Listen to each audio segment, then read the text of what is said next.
Kepada para pemirsa yang saya hormati, salam rahayu. Saat ini saya sedang menuju ke Pura Ulun Danu Batur yang terletak di Desa Batur Kintamani. Dan saat ini saya sudah berada di depan dari komplek pura yang berada di sekitaran Pura Ulun Danu Batur. Salah satunya di sini ada Pura Tuluk Biu, dan di sebelah dari Pura Tuluk Biu barulah letak dari Pura Ulun Danu Batur. Dan di sepanjang jalan ini terlihat Puri Agung yang menjulang tinggi berjejer, yang memberikan pemandangan yang sangat indah ketika melewati jalan ini. Dan sebentar lagi saya akan sampai di Pura Ulun Danu Batur, melewati depan Puri Agung Pura Tuluk Biu.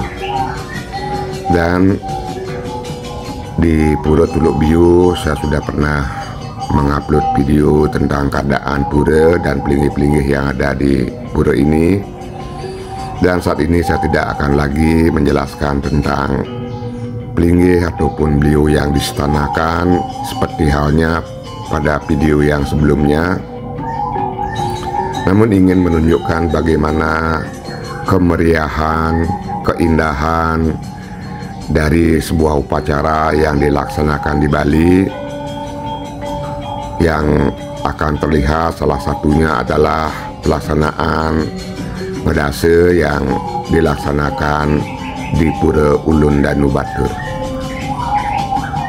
Dan antusias dari umat Hindu di Bali ketika dilaksanakan upacara memang sangat tinggi, dan sering kali terjadi antrean panjang untuk bisa memasuki bagian utama Ning Mandala untuk melakukan persembayangan dan persembahan.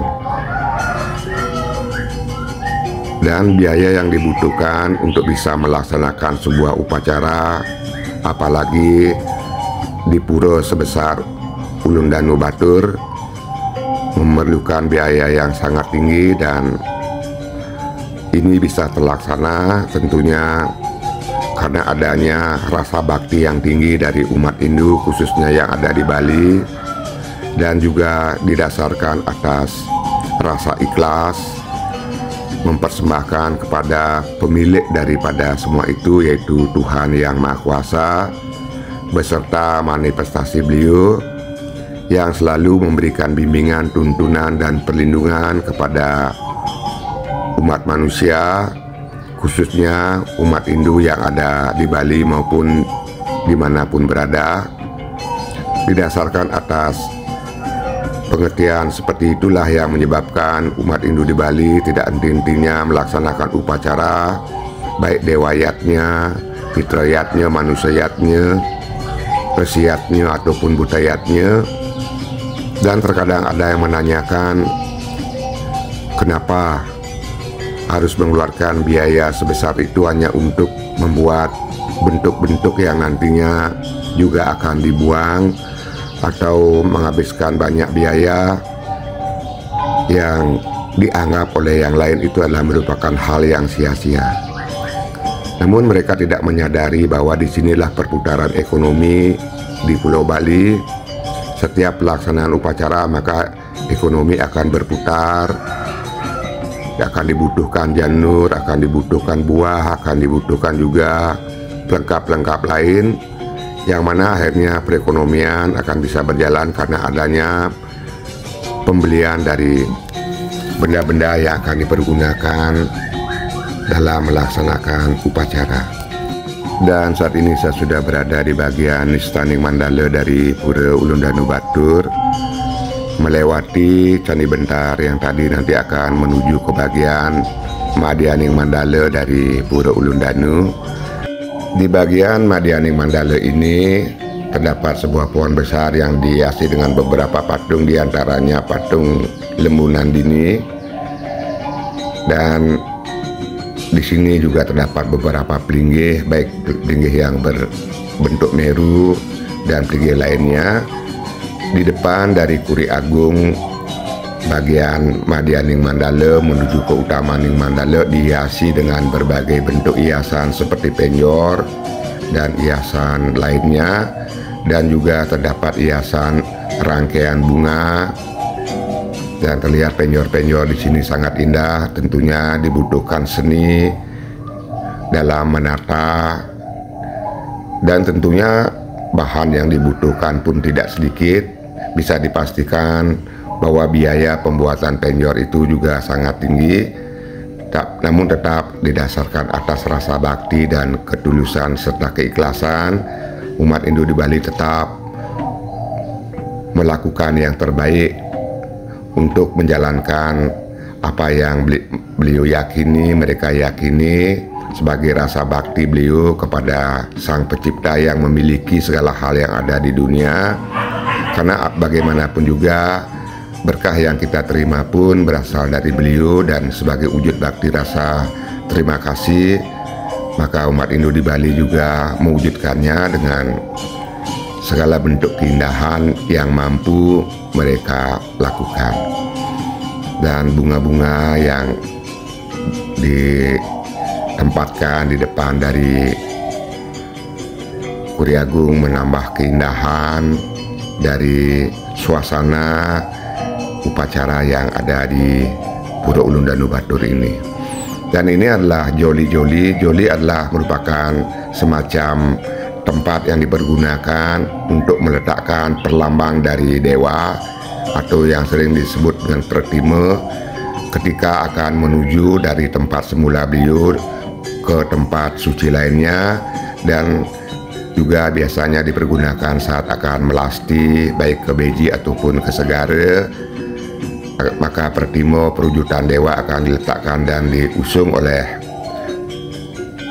umat Hindu yang nantinya akan menuju ke tempat berikutnya. Dan di sini di Pura Batur, memang Ulundanu Batur ini memang merupakan pura yang sangat indah yang ada di Bali, karena terdiri dari banyak pelinggih, banyak meru, dan joli-joli yang dipergunakan memang joli-joli yang sangat cantik dengan ukiran-ukiran yang sangat banyak dan sangat kokoh. Di samping itu juga hiasan-hiasan lain seperti rangkaian-rangkaian janur, rangkaian bunga yang dibentuk sedemikian rupa untuk menjadikan hiasan.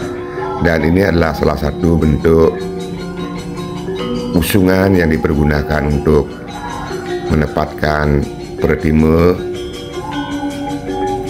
Dan ini adalah rangkaian buah, rangkaian bunga, biji, daun, sayur-sayuran yang dibentuk menjadi bentuk patung yang merupakan hasil bumi, merupakan wujud persembahan umat atas apa yang sudah beliau berikan berupa kemakmuran, dan dirangkai menjadi bentuk seni yang berupa patung Garuda. Dan kita lihat lagi yang lainnya, ini adalah janur-janur yang dibentuk menjadi pagar pembatas. Terlihat pemedek yang sedang melaksanakan persembahyangan dengan hening. Dan ini adalah pelinggih-pelinggih lain yang merupakan pelinggih yang ada di kawasan Pura Ulundanu Batur, yang memiliki berbagai bentuk meru yang dibedakan dari banyaknya tumpang dari atap tumpang dari meru yang mencirikan tingkatan beliau yang disitanakan pada pelinggih-pelinggih tersebut.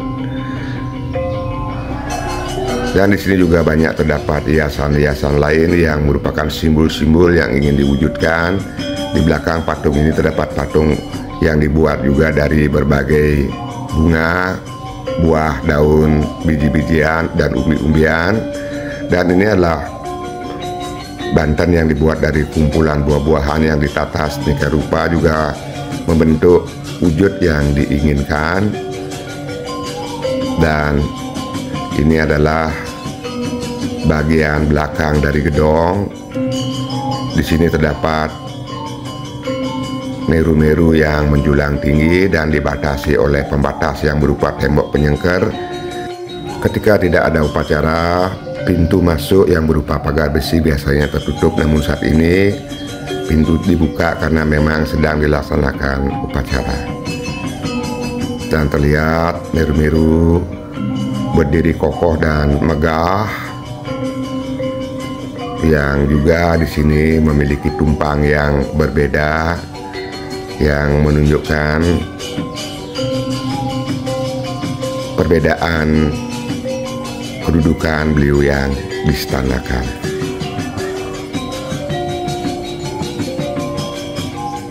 Dan sebentar lagi saya akan melihat bagian lain di saat dilaksanakan upacara di Pura Ulun Danu Batur, dan ini adalah salah satu konco, yaitu yang merupakan akulturasi budaya Hindu dan Buddha. Namun bukan berarti bahwa di sini menempatkan dewa-dewa agama Buddha, melainkan adalah bentuk penghormatan karena dalam cerita Pura Ulun Danu Batur memiliki istri yang berasal dari negeri Cina, sehingga diberikan penghormatan untuk mengenang dari asal beliau.